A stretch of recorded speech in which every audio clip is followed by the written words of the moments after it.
to take a moment to discuss how resources will be allocated on EOS.io. There are several different types of resources that we need to allocate. One of them is going to be bandwidth. One of them is going to be computation. And these two are kind of grouped together because they're both time-based. You either use it now or that moment of time is gone. So these are all per unit time. Then we've got RAM usage. And this is the in-memory database. So all the persistent state that smart contracts need to read in the future goes into RAM. And so this is a relatively constrained resource. So maybe you can get a 2 terabyte computer all on one machine. But getting much beyond that is challenging today. Maybe in the future, as Moore's law increases, that'll get to 10, 20 gigs, or terabytes. But there's that. And then there's storage. And this is the EOS.io storage concept that we introduced back in the fall of last year. So bandwidth and computation operate on a similar model to Steam, where you have token staked, and then it's a fractional reserve. So if everyone is using everything they had, if you have 1% of the tokens, you get 1% of the bandwidth. But if everyone's not using it, then we kind of have this concept of a dynamic virtual bandwidth. It's kind of like an ISP would oversubscribe their user base. The difference is we only promise to guarantee the minimum capacity, and we might give you more than the minimum if no one else is using it. Now, there's one other type of resource I want to do is I'm going to do voting. And in voting is governance issues, electing block producers. So the idea behind everything in EOS is we've got the tokens, and these can be transferred among people. If you want bandwidth, you transfer tokens into a staking contract. So you put the tokens in, and you can put it into, so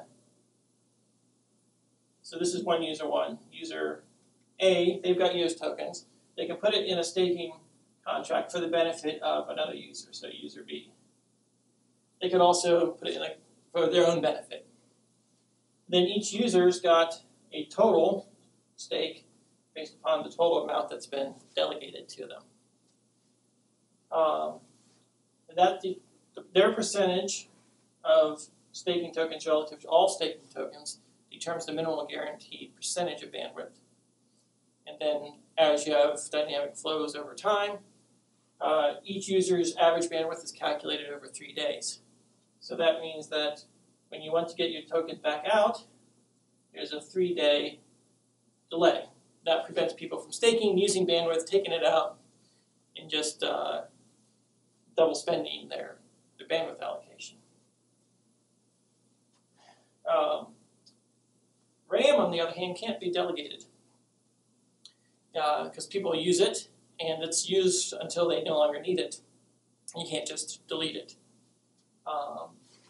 So RAM's got a situation where you need to reserve capacity, and you take your EOS, you reserve some capacity. So if this is your reserve capacity, as you use your smart contracts and things are stored by your user, you've got your used capacity. And at any time, you can shrink your reserved down to your used capacity and get your tokens back out. And if you free some memory, say deleting records, closing accounts on various contracts, then you can get more of your tokens out. So there's no delay to get space back. So that's very different than the 3-day delay. So this is instantaneous as long as you've got it reserved.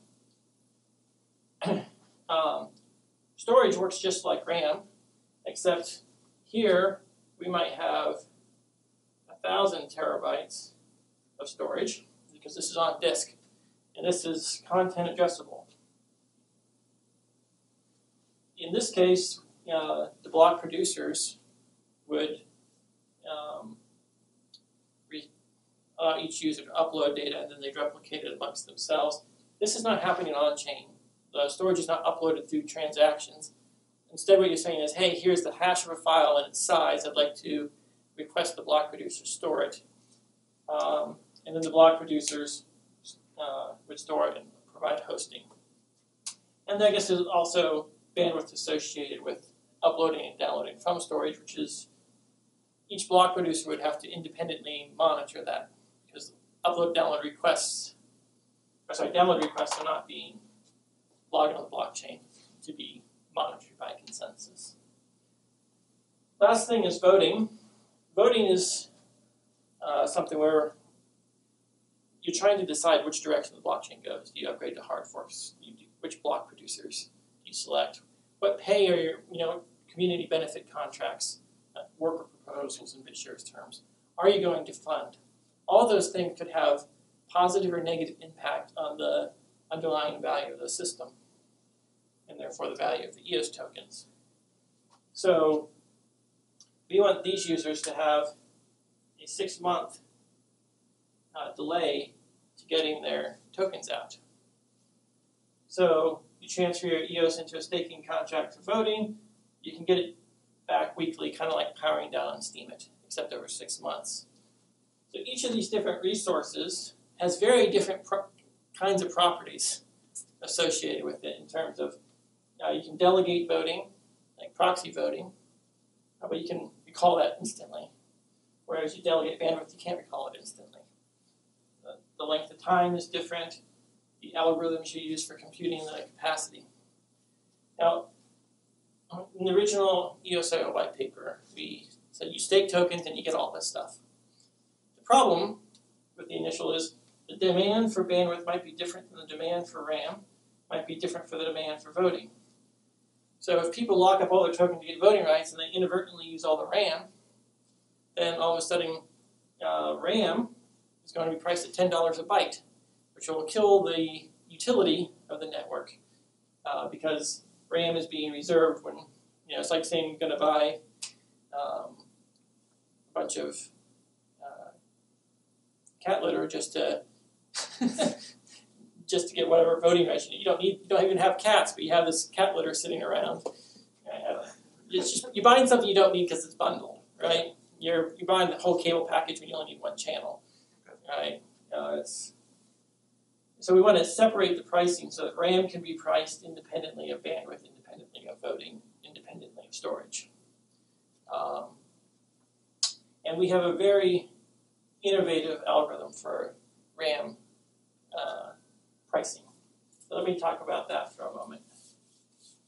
And also, Dan, quickly, what type of attacks do you see harming the network, and how does the community prevent such attacks? The purpose of rate limiting on blockchains is to prevent spam, largely. And there's two general methods. One is the stake-based method, which Steem uses and EOS will use. And the other is the fee approach.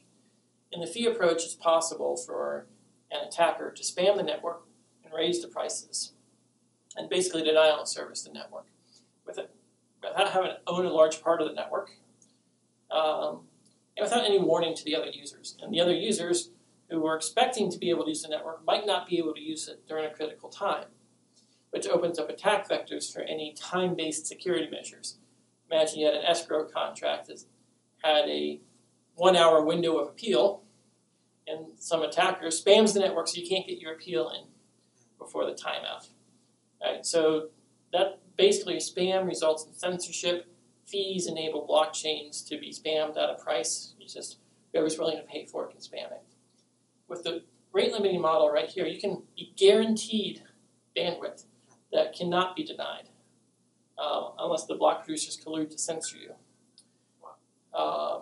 And so even if there's a ICO going on that's flooding the network, you still have your guaranteed bandwidth to do whatever it is you were going to do. Now, you might be slowed down if you were anticipating. Say you paid for the bare bones internet connection, and you're used to streaming that high bandwidth, where you might be limited to what you actually paid for. But you won't be completely denied outright, and it keeps things fair and balanced, so you can have guaranteed quality of service. And that's a very important characteristic to preventing abuses like we've seen on fee-based blockchains. So let's talk about... So not only does it rate limit the supply, but it also rate limits the demand as well? Well, the demand is, even if you want to use it more, you have two options. You can either rent pre-reserved supply from someone else, or by asking them to delegate bandwidth to you, or you can have it yourself, and then you can use it, say, once a day, once an hour, once a second, depending on how much stake you have and the size of the messages you're trying to process. So you can have an idea based upon how much you need to use it relative to how much everyone else needs to use it to guide how much stake you should have or you should rent. But when you rent it, you're guaranteed what you're going to get what you paid for. Now there's always the possibility, and also if you have the stake, you don't have to worry about the price of the token fluctuating to impact how much you're paying for your transactions. You might, if you're using the free surplus, then you might have dynamic surplus. You know, the amount of free bandwidth that you're given might change, but your guaranteed won't change. And that's a lot of protection. I'd like to talk about storage, or RAM, database usage storage. So let's just assume you've got 1 terabyte of RAM available. And you've got 1 billion tokens. So you've got 1 billion tokens. And you've got 100 billion market cap. If we used a 100% reserve system, then the price per byte would be $10. We don't want to do that. We ideally like to have the very first byte be very, very cheap. And if this is a graph here, your first byte needs to be cheap and it needs to approach infinity as the used capacity goes from 0 to 1 terabyte. You never want to run out. So we've used the same formula as the Bancor algorithm to treat this as the reserve of the market maker. And we can use a 1% reserve ratio, which means the network's going to pretend that there is 100 terabytes of RAM. And it's going to use that to establish the price of the first byte. After it allocates the first byte, then you actually don't have 1 terabyte, you have 1 terabyte minus 1 byte times 100, you got your reserve ratio. We always maintain a constant reserve ratio, which is how the Bancor algorithm works. And we do actually do a 2-step process. If you attempt to reserve, say, a third of it, 300 gigabytes, we're going to calculate, all right, there are going to be 700 gigabytes left over, and therefore the theoretical maintain the constant reserve ratio. We figure out what the price should be. We know what the price is going to be here. Rather than giving you all those 300 gigabytes at the initial price, we make the user pay the price that it would be for the next person to buy the next byte after them. And they pay that for the entire area, which causes basically slippage in a market maker. So the more you try to buy, the greater in one go, the more slippage you're going to have. And we only allow users to buy once per day, which means that if you have a lot of people, if you want to get a lot of reserved storage, you're either going to pay a lot of slippage, which means there's no benefit because you're paying the prices if everyone else got in ahead of you. So to get the best price, you want to buy it in little chunks. But because you can only do it once per day, a lot of other people will be buying little chunks every day. Everyone's going to get approximately the same average price over time. It works kind of like the EOS distribution, where there's so much per day, and the best strategy is to put in a little bit every day rather than bid up the price all at once. So we also have the other goal with this algorithm is we don't want people to squat on RAM. or to reserve RAM they don't need. So if you bought a bunch of the RAM at this price, and then a bunch of other people come and buy it after you, bidding the price up to here, right? When you free your reserve space, you only get what you put in back. So you free it, all right, the reserve space, you try to buy it back, you won't be able to buy it back what you freed because the price is up here. So there's no ability to make capital gains by squatting on RAM. Furthermore, it's not transferable. Just because you reserve the RAM, I can't say, all right, I reserved it, now I'm going to reallocate it to you. It's not transferable in that way. So your goal should be to only reserve what you anticipate that you'll actually use.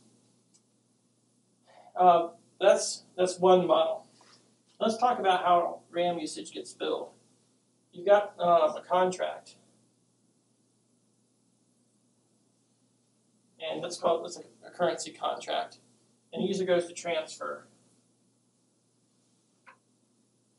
Transfer is going to go to and from. So you've got there's two ways that you could implement it. You could either have a database table under the contract that's got the owner and the balance for everybody. Or you can have user A and user B, and they can bring their own storage. They've got their storage here. The contract can decide when they store the data to either bill the usage to the user who authorized it, so the sender of the funds, or the contract itself. And so every database row has the person who's responsible for it. So you might have different users. Anytime you change the amount of space you're using on the database, you can change the owner of that memory, who's basically reserving that memory, which is a lot of flexibility to the contract operator, because one of the things we realized was if we put it all in the contract owner, they have to implement all their own rate limiting, all their own checks to make sure that their contract's allowed to be used. That's a lot of work. We wanted to simplify that. So bandwidth is always billed to the account that's initiating the transaction. If a contract developer wants to give someone free transactions, well, they can delegate bandwidth to them outside of it, but outside of the actual contract. So I can say, I can delegate to you, now you can use my contract, I can take it back from you at any time I like, or you can bring your own bandwidth by having token staking for yourself. Which still makes things free for the user, but from the system's perspective, the account's paying for their own bandwidth. And they're paying for their own storage. So if a contract doesn't charge fees for something, it can't, or doesn't have a fixed operating memory, it doesn't want to allow users to go hog wild on storage. It's going to ask users, hey, you want to create an escrow agreement? Fine. You store it in some memory you've allocated, and you can free it on your own. And so what that does is, rather than one contract having a whole lot of RAM allocated to it, you have 1 million users, each with a small amount that they need to reserve. And if necessary, the contract owner can say, hey, I'm going to give you the funds necessary to reserve the space that I'm then going to consume, and the contract can still pay for it. So there's flexibility for the developer. Our goal is flexibility, rather than saying this is the billing model, everyone's got to do it, everyone has to pay fees. It makes it very, very flexible. So our dynamic pricing model prevents squatting, encourages everyone to have small amounts over time, automatically adjusts prices with supply and demand, and that allows us to, we can do a lot of stuff with a terabyte of RAM. And without people squatting on it, it should go pretty far. And spamming? Well, spamming is prevented by the bandwidth rate limiting. So that's how that works. Thank you, Dan.